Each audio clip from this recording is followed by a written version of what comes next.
बुरी खबर यह है कि समय उड़ता है और अच्छी खबर यह है कि आप इसके पायलट हैं। दोस्तों, अगर आपने समय रहते अपने आप को नहीं ढाला तो समय आपको अपने रंग में ढाल देगा। यानी कि अगर समय जैसा चाहता है आप वैसा नहीं ढले, आप वैसा नहीं बने जैसा समय चाहता है, तो समय आपको वैसा बना देगा जैसा वो चाहता है। इसलिए समय की कद्र करिए, समय बहुत ही कीमती होता है। क्योंकि एक बात याद रख लो, अगर अमीर बनना है तो अमीर लोगों का एक माइंडसेट होता है, उस माइंडसेट को याद रख लो। क्या है अमीर लोगों का माइंडसेट? कि अमीर लोग समय में निवेश करते हैं। जो अमीर लोग होते हैं वो अपने टाइम में इन्वेस्टमेंट करते हैं। और गरीब लोगों का माइंडसेट क्या कहता है? गरीब लोग इन्वेस्ट करते हैं धन में, पैसों में, प्रॉपर्टी में। और यही एक सबसे बड़ी बात होती है जो अमीर को और अमीर बनाती है, गरीब को और गरीब। फिर से समझाता हूं कि अमीर लोग ऐसी चीजों में इन्वेस्ट करते हैं अपने टाइम में, यानी कि जो समय उनको मिलता है उसमें कुछ नई चीज स्किल से सीखते हैं, कुछ नया करते हैं, टाइम में इन्वेस्टमेंट करते हैं। और गरीब की मूर्खता है कि गरीब अपने पैसों में इन्वेस्टमेंट करता है, अपनी प्रॉपर्टी को बढ़ाने में लगा रहता है। और अगर आप याद रख लीजिएगा, अगर आपने टाइम में इन्वेस्टमेंट किया, अगर आपने अपनी स्किल्स पे इन्वेस्टमेंट किया, तो आज आप भले 5 रुपए कमा रहे हो, आने वाला समय आपको 50,000 देगा। लेकिन अगर आप आज पैसे में इन्वेस्ट कर रहे हो, तो अगर आप भले 50,000 आज कमा रहे हो, तो आने वाला समय आपको 5,000 के भी मूल्य में नहीं रखेगा। इसलिए ध्यान रखो, अमीर लोग इन्वेस्ट करते हैं टाइम में और गरीब करते हैं धन में। आप किस में इन्वेस्टमेंट करने वाले हो ये ध्यान रखना है। अब टाइम का इन्वेस्टमेंट बहुत इंपॉर्टेंट होता है, क्योंकि टाइम मैनेजमेंट एक ऐसी अनसुलझी हुई पहेली है जिसको सुलझाना हर कोई चाहता है, लेकिन फिर भी कहीं ना कहीं उसे फेलियर का सामना करना पड़ता है। वो फेल हो जाता है अपने टाइम को मैनेज करने के लिए। इस वीडियो को देखते समय आप एक डायरी लेकर के बैठ जाइए, उस डायरी में अपना डेटा नोट करिए और इस चीज को इंप्लीमेंट करिए। समय को मैनेज करने के लिए सबसे बेसिक फंडा होता है कि आप समय की एक लॉग बुक रखें। लॉग बुक का मतलब होता है, यानी एक अपने पास एक ऐसी नोटबुक रखिए, आप एक डायरी रखिए, उस डायरी में अपना डेटा नोट कर लीजिए कि मुझे सुबह से लेकर के शाम तक क्या करना है। अब बहुत से लोग सोच रहे होंगे, अरे मैं तो सुबह से शाम तक का छोड़ो, मैं अगले 1 महीना का डेटा बना लूंगा, मैं अगले 1 साल का डेटा बना लूंगा। तो दोस्तों, ये आपकी सबसे बड़ी गलती है। आप आगे का मत सोचिए, आप सिर्फ आज पे फोकस करिए। You have to focus only for today. आपको सिर्फ आज के लिए फोकस करना है। अगर आपने आज को बेटर बना लिया तो आने वाला कल ऑटोमेटिक बेटर हो जाएगा, आपको किसी से कहने की जरूरत नहीं है। इसलिए आप इन्वेस्टमेंट आज पे करिए, ना कि आने वाले कल पे या बीते हुए कल पे पछतावा कीजिए। आज आपने कैसा बना लिया, इसलिए टाइम टेबल जो बनाइए आपको हर दिन बनाना पड़ेगा, थोड़ी समस्या का सामना करना पड़ेगा। अरे यार, वो लाइफ ही क्या जिसमें समस्या ना हो। क्योंकि पता है आपने, जब भी आप ईसीजी की रिपोर्ट देखोगे, ईसीजी की रिपोर्ट में फ्लक्चुएशंस बहुत सारे होंगे और वो फ्लक्चुएशंस यही साबित करते हैं कि तुम जिंदा हो। अगर वो ईसीजी की रिपोर्ट में इन फ्लक्चुएशन की जगह पर सीधी रेखा आ जाए तो आप समझ लो कि आप मर चुके हो। अब आप बताओ, जब आप ईसीजी की रिपोर्ट आपकी ये कहती है कि आपके जीवन में अप्स एंड डाउन्स आते हैं, तो इसका मतलब आप जिंदा हो। अगर आपकी लाइफ में भी फायदा, नुकसान, लाभ, हानि, प्रॉब्लम, सॉल्यूशन आ रहे हैं, जिसका मतलब तुम जिंदा हो। और जिंदा हो तो इसका मतलब तुम वो कर सकते हो जो तुम सोच सकते हो। आप अपने मन को बता दो, you have to be only one और नंबर 1। अपने आप को बता दो कि मुझे या तो इस अपनी फील्ड का ओनली 1 इंसान बनना है या फिर नंबर 1 इंसान बनना है। नंबर 2 में ऑप्शन मत रखो। जब आप ओनली 1 या नंबर 1 का सोच के चलोगे तो माइंड उसी के हिसाब से वर्क करेगा।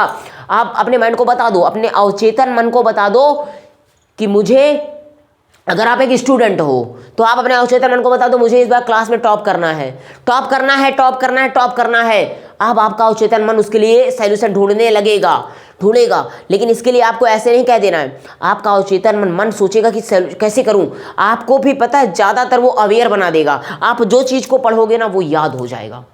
इसलिए समय की एक लॉग बुक रखिए, एक टाइम टेबल बनाइए। आप हर दिन करना पड़ेगा आपको। ये 21 दिन तक करके देखिए, 1 महीने करके देखिए। आप यकीन मानिए, आपके जीवन में क्रांतिकारी परिवर्तन होगा। आपके लाइफ में एक रेवोल्यूशन आ जाएगा। आपने कभी सोचा नहीं होगा कि ये रेवोल्यूशन मेरी लाइफ में आ सकता था। आप जिस स्तर पर आज होगे ना, उससे आगे 1 महीने बाद का स्तर आपका अलग हो जाएगा। और अगर आपने ये चीज 1 साल तक कर लिया, यकीन मानो उस 1 साल में आपकी प्रोडक्टिविटी 5 साल के बराबर हो जाएगी। इसलिए ध्यान से समझिए, सबसे मेन डेटा होता है। लोग टाइम टेबल बनाने में ही तो गलती करते हैं। सुबह इतने बजे उठना है। अगर आपने निर्धारित कर लिया कि मुझे 5 बजे उठना है, शुरुआत में प्रॉब्लम होगी, मुझे भी होती है, लेकिन आप अपने टाइम को मैनेज करो। सबसे पहले सुबह 5 बजे उठो, 5 से 6 आपको वर्कआउट करना है, एक्सरसाइज करनी, योगा करना है, करो। याद रखो, जो इंसान अपने शरीर को 1 घंटा नहीं दे सकता वो दुनिया को क्या देगा। क्योंकि जो आप अपने अंदर का पोटेंशियल जब बाहर तभी लाओगे ना जब आपके अंदर खुद पोटेंशियल होगा। और आपके अंदर पोटेंशियल को कौन जगाएगा? योगा, एक्सरसाइज। क्योंकि आपकी बॉडी जब हेल्दी रहेगी तभी तो आप अच्छा कर पाओगे। इसलिए टाइम टेबल बनाओगे, सुबह 5 बजे उठ करके 6 बजे तक मुझे ये करना है, मुझे एक्सरसाइज करनी है, योगा करना है, रनिंग करना है, जॉगिंग करना है। उसके बाद अपनी दैनिक दिनचर्या को करिए और अपने हिसाब से टाइम टेबल बनाइए, ना कि मेरे हिसाब से। मैं जैसा कह रहा हूँ कि 5 बजे उठना है तो ऐसा नहीं है। आप अगर 6 बजे उठते हो तो ठीक है, 6 बजे उठिए। मैं ये नहीं कह रहा कि नहीं 6 बजे उठिए, 5 बजे उठिए, 4 बजे उठिए, नहीं, आपकी सुविधा किस में है। लेकिन 1 घंटे आपको अपने आप को देना है। मेडिटेशन करिए, थोड़ा सा चिंतन करिए, आत्म मंथन करिए। बहुत सारे रास्ते हैं। लेकिन हाँ, अब बहुत से लोग यही सोच रहे होंगे कि मैं तो देर रात तक काम करता हूँ, सुबह जल्दी उठ नहीं सकता। कोई बात नहीं, देर में उठते हो तो देर रात तक काम भी तो करते हो। प्रोडक्टिविटी मायने रखती है। अपने शरीर को आप 1 घंटा दो, नहीं टाइम मिल रहा, जिम जाओ, जहां भी आपको सुविधा लगे आप वहां जाइए, बट 1 घंटे आपको अपनी बॉडी को देना है। तो टाइम टेबल बनाइए, टाइम टेबल के हिसाब से उसमें अपने आप को ढाल दो। शुरुआत के कुछ दिन दिक्कत होंगे, लेकिन जैसे ही आप उस दिक्कत का सामना कर जाओगे तो तुम्हारे जैसा कोई नहीं हो पाएगा, आप उस चीज को आगे बढ़ जाओगे। अब याद रखो दोस्तों कि घड़ी को सिर्फ देखते ना रहें, घड़ी को सिर्फ देखते ना रहें, घड़ी को सिर्फ देखते ना रहें, घड़ी को सिर्फ देखते ना रहें, बल्कि वो करें जो घड़ी करती है। और घड़ी क्या करती है? निरंतर चलती रहती है, लगातार चलती रहती है। इसलिए अपने समय को वेस्ट मत करो, घड़ी से सीखो। एक कविता आपको के सामने शेयर करता हूं, मैंने बचपन में पढ़ी थी कि चलती रहती अपनी धुन में बिना डांट के रोज घड़ी, कौन कहाँ छूटा है साथी करती कभी न याद घड़ी, पल भर भी वो नहीं बैठती रुकना जाने नहीं घड़ी, कौन कहे आराम करो अब कहाँ न माने नहीं घड़ी। तुम भी मुझसे जीना सीखो, बतलाती है हमें घड़ी, कभी ना थकना चलते रहना, कभी ना थकना चलते रहना समझाती है हमें घड़ी। अब घड़ी आपको जब जीवन का लेसन दे रही है, लाइफ लेसन आपको ये घड़ी दे रही है कि सिर्फ आपको कंटिन्यू चलते रहना, रुकना नहीं है। कछुए खरगोश की कहानी सुनी है ना, कछुआ क्यों जीत जाता है? क्योंकि वो रुकता नहीं है। खरगोश क्यों हार जाता है? क्योंकि उसे अपनी प्रतिभा पर अभिमान हो जाता है, वो रुक जाता है। याद रखो कि जो चलता है वही आगे बढ़ता है, जो ठहरता है वो वहीं पे थम जाता है, रुक जाता है। अपनी लाइफ में आगे बढ़ना है तो निरंतर चलते रहो, छोटे छोटे स्टेप्स लो, छोटे छोटे कदम बढ़ाओ, लेकिन आगे बढ़ो। आर्थिक लक्ष्य बनाएं। दूसरा टॉपिक होता है आपने आर्थिक लक्ष्य बनाओ। आर्थिक लक्ष्य का मतलब हो गया कि आपको कुछ पैसों का भी मोल तोल करना पड़ेगा, कि पैसों में आपको देखना है कि मैं आज का बजट मेरा कितना है। आज का सुबह से बजट बनाओ कि लगभग मुझे इतने रुपए ही खर्च करने हैं, इतने रुपए मुझे इस काम में खर्च करने हैं, क्योंकि इससे आपका फिजूल खर्च रुकेगा। और अगर आप पाई की कीमत समझ गए, एक संस्कृत में कहावत होती है कि क्षणशः कलशश्चैव विद्यामर्थं च चिन्तयेत्, क्षणशः कलशश्चैव विद्यामर्थं च चिन्तयेत्, क्षण त्यागे कुतो विद्या, कण त्यागे कुतो धनम। यानी पल पल हमें, हर पल आपको क्या करना है? हर पल आपको समय को बचाना है और कण कण को बचाना है, यानी एक एक पैसा बचाना है। क्योंकि जब आप एक एक पैसा बचाओगे तभी आपको वो स्किल्स आएंगी, तब आप वो चीज़ सीख पाओगे कि एक पैसे की, एक कण की क्या कीमत होती है। एक किसान से पूछो एक अनाज के एक दाने की क्या कीमत होती है, क्योंकि उस अनाज के एक दाने को उगाने में उसको 4 से 5 महीने लग जाते हैं। पसीना कितना लगता है, कितना पसीना बहता है उसका, कितना धूप में वो मेहनत करता है, उस एक दाने की कीमत वो किसान जानता है। हम लोग नहीं जानते। क्यों? क्योंकि हम लोग को मिल जाता है ना आसानी से, हमको आसानी से चाहिए ना हर चीज़, हमें आसानी से मिल जाता है। और आसानी से जब कोई मिलता है तो उसकी कद्र किसको होती है? किसी चीज़ को उगाने में कितना समय लगता है किसान जानता है। इसलिए उसे पता है कि एक कण की, एक एक अनाज की दाने की कीमत क्या है। इसलिए आर्थिक लक्ष्य बनाओ। आपको पैसों की कीमत नहीं पता, अब जाकर के पापा से पूछो, आपकी मम्मी से पूछो, जो पैसे कमा करके लाते हैं आपको सुविधाएं देने के लिए, उनसे पूछो कितना स्ट्रगल करना पड़ता है 1 रुपया कमाने के लिए। खर्च करने में समय नहीं लगता दोस्तों, क्योंकि इस दुनिया का नियम है, इस कुदरत का नियम है कि निर्माण में समय लगता है, विध्वंस करने में समय नहीं लगता। ठीक है ना? It takes time to build something new. तो आर्थिक लक्ष्य बनाओगे। आर्थिक लक्ष्य का मतलब क्या कि आपको कुछ पल पल के लिए समय को बचाना है और पैसों को बचाना है, तभी जाकर के आप अपना एक दिन का डेटा बनाओ कि मुझे कितने खर्च करने हैं। बहुत ही स्पेशल केस में होता है तो आप खर्च कर दो एक्स्ट्रा, लेकिन अपने लिमिट से आगे मत बढ़ो। आपने निर्धारित कर लिया मुझे आज 100 रुपये ही खर्च करने हैं अपने ऊपर, तो आप 100 रुपये ही खर्च करो। बहुत स्पेशल केस में होता है, कोई विशेष स्थितियाँ आ जाती हैं, स्पेशल कंडीशंस में आप ज़्यादा खर्च कर सकते हो, लेकिन एक लिमिट है। जब आप इस तरह की लिमिट बनाओगे, अपने आप को एक डिसिप्लिन में ढालोगे, अनुशासन में ढालोगे, तो आप धीरे धीरे टाइम मैनेज करना सीख जाओगे। और याद रखो दोस्तों, जिसे करना हमारी शक्ति में है उसे ना करना भी हमारी शक्ति में है। यानी कि जिस काम को हम ना करने के बहाने बनाते हैं, उस काम को करने के भी बहाने हम बना सकते हैं। आई रिपीट कि जिस काम को ना करने के हम बहाने बनाते हैं कि मैं ये काम नहीं कर सकता, ये मेरे पास कमियां हैं, ये उस काम को करने के भी बहाने हम बना सकते हैं कि मुझे काम करना ही है, मेरे पास ओनली ऑप्शन यही है कि मुझे ये काम करना है, मुझे करना है। तुम्हारे पास सुविधा नहीं है लेकिन मुझे करना है। आप अपने मन को बताओ, कमियां बाहर ढूंढोगे तो बहुत मिलेंगी, अपने अंदर ढूंढोगे तो तुम्हारा विकास होगा। अपने अंदर की कमियों को बाहर करो, अपने अंदर की जो कमियां हैं उनको बाहर फेंको, अपने आप को अच्छा बनाओ। जिस काम को आप ना करने के बहाने बनाते हो, उस काम को आप करने के बहानों में बदल दो। कोई भी दुनिया की ताकत आपको आगे बढ़ने से नहीं रोक सकती। इसलिए ध्यान रखो, जिसे ना करना हमारी शक्ति में है, उसे करना भी हमारी शक्ति में है। तीसरा नियम हमारा कहता है कि सबसे महत्वपूर्ण काम पहले करें। आप उस काम को पहले करो जो सबसे इंपॉर्टेंट है, क्योंकि अगर आप अनइम्पॉर्टेंट काम को पहले करते हो तो इंपॉर्टेंट काम छूट जाएगा, समय से वंचित रह जाएगा।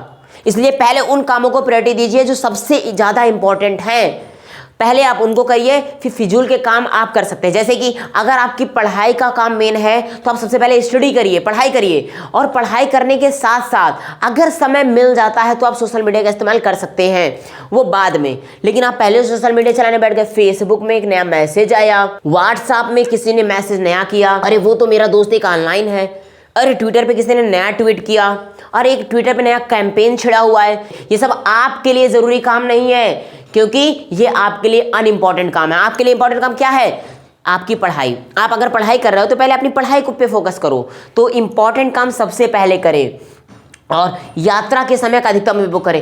अगर कभी आप ट्रैवलिंग करते हैं, यात्रा करते हैं, तो बहुत सारे लोग क्या करते हैं, मोबाइल में मूवीज़ देखने लगते हैं, मोबाइल में क्रिकेट देखते हैं, इधर उधर की चीज़ें देखते हैं। आपको क्या करना है, अगर आप मोबाइल ही चला रहे हो तो आप उसमें कुछ स्किलफुल चीज़ें देख सकते हो, अपने आप को फिट कैसे रखें ये देख सकते हो। अगर आप मोबाइल ही चला रहे हो तो अपने आप को देख सकते हो, अपनी इंग्लिश को इम्प्रूव कैसे करें आप ये देख सकते हो, इंग्लिश की नए वर्ड मीनिंग्स को देख सकते हो, नया वोकैबुलरी सीख सकते हो, अपनी स्किल्स में इन्हांसमेंट कैसे कर सकते हो, ये चीज़ आप यूट्यूब पे सर्च करो, बहुत अच्छी अच्छी चीज़ें यूट्यूब पे अवेलेबल हैं, आप वो देख सकते हो। आप अपनी लाइफ में डल फील कर रहे हो, मोटिवेशनल वीडियो देख सकते हो, आप किसी लाइफ कोच के सेमिनार्स देख सकते हो, आपको स्टडी में कोई प्रॉब्लम होती है आप गोपी किशन सर के वीडियोस देख सकते हो। बहुत सारी चीज़ें हैं देखने के लिए। अब आपको समझना है दोस्तों कि सबसे पे यात्रा का उपयोग कैसे करना। आप कोई बुक रीड कर सकते हो।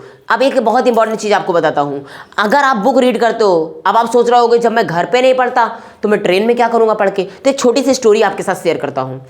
एक बार की बात है, एक ट्रेन में एक महिला सफ़र कर रही थी, उसके साथ उसकी बच्ची भी थी, एक छोटी बच्ची, वो भी सफ़र कर रही थी, ट्रेवल कर रही थी। और पूरी ट्रेन में वो एक ऐसी लड़की थी, छोटी बच्ची, जो किताब पढ़ रही थी। अब बाकी बच्चे, और ऐसा नहीं था कि उस ट्रेन में और बच्चे नहीं थे, उस ट्रेन में और भी कई बच्चे थे, लेकिन वो बच्चे कोई मोबाइल चलाने में व्यस्त था, तो कोई कुछ खाने में व्यस्त था, तो कोई कार्टून देखने में व्यस्त था।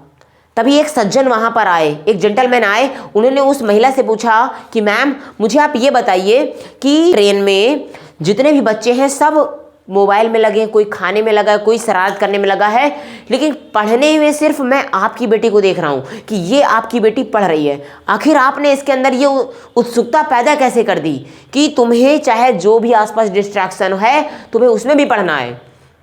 उस महिला ने कितना बढ़िया रिप्लाई किया, आपको सुनना चाहिए।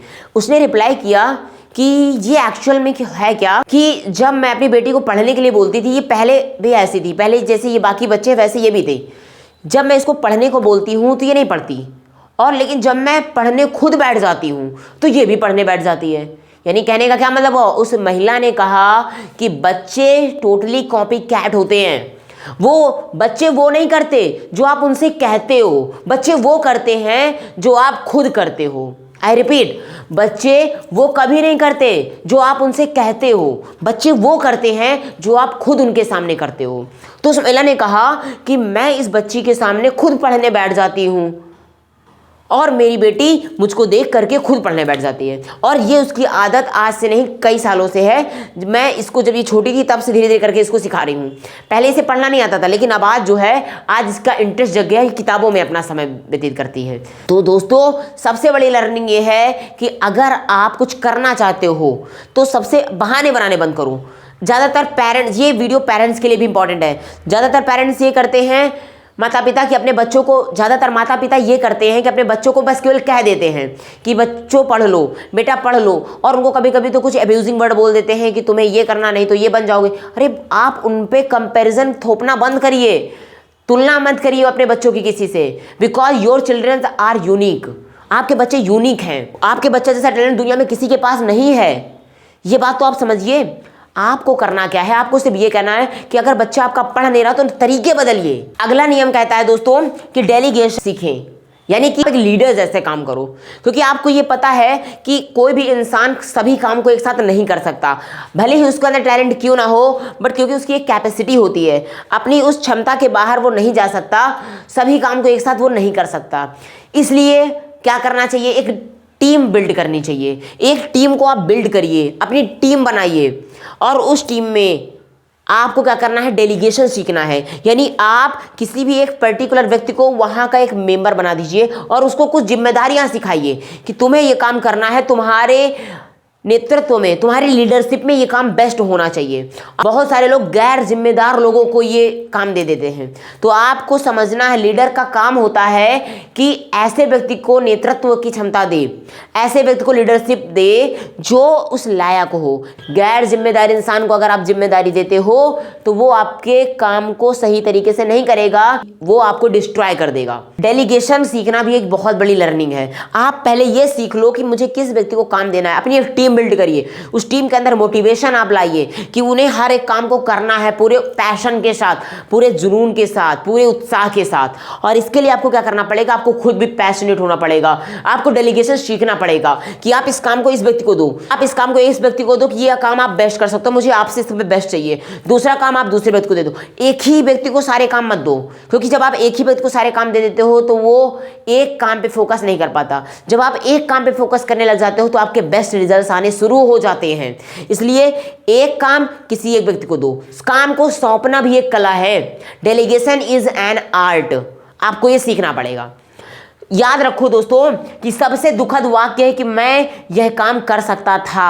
सबसे दुखद वाक्य क्या है इस जिंदगी का, कि मैं ये काम कर सकता था। लोग जब करने की कैपेसिटी जब होती है तब नहीं करते, बाद में बूढ़े हो जाते हैं या अंतिम स्टेज पर होते हैं या कहीं ऐसी क्रिटिकल स्टेज में होते हैं, तब वो सिर्फ सोचते हैं कि काश मैं ये काम कर लेता, काश मैं ये काम कर सकता, और बाद में वो ये बोलते हैं कि अरे मेरे अंदर तो कैपेबिलिटी थी, मैं ये काम कर सकता था लेकिन मैंने किया नहीं, मैं ऐसा बन सकता था लेकिन मैं बना नहीं, मैं पॉपुलर हो सकता था लेकिन मैंने वैसे काम किए नहीं। सिर्फ रिग्रेट रह जाता है, पछतावा रह जाता है।